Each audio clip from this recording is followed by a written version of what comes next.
Hello, friends.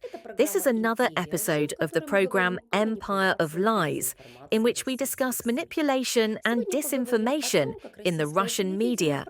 A merry winter and a paper tiger, how Russian TV sells fear and hopelessness. Skabeeva once again paints a picture of impending horror for the viewer. The host pompously announces that the coming winter for Ukraine will be merry, that is, cold, dark and deadly. The probability of a blackout, they say, is 90%. The argument is obvious. Moscow has stockpiled missiles and drones, preparing to deprive its neighbor of light and heat. But behind this apocalyptic picture lies not a military forecast, but pure propaganda.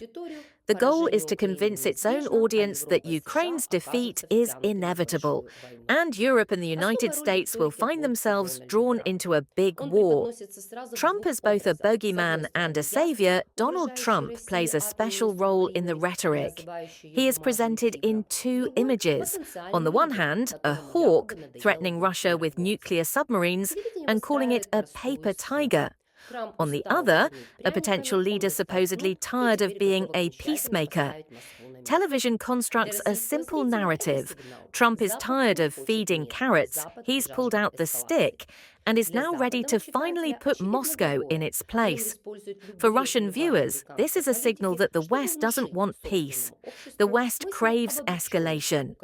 For Western readers, something else is obvious. The Kremlin is exploiting any fluctuations in American policy, so you just heard it. It's truly incredible. We need to strangle Crimea. Make it, Crimea, uninhabitable. Former British Defence Secretary Wallace made a ludicrous statement at that very same Warsaw Security Forum. All of this, of course, fits in perfectly with the general hysteria among Western leaders.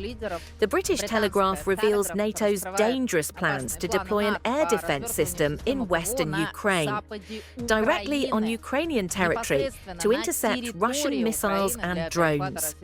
A group of high-ranking Western officials openly declares that the operation will be a signal to Putin, a signal that the alliance is ready to risk direct escalation.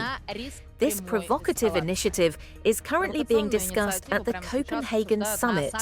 The official website of the European Council confirms that the summit will discuss further escalation against Russia under the pretext of violating alliance airspace.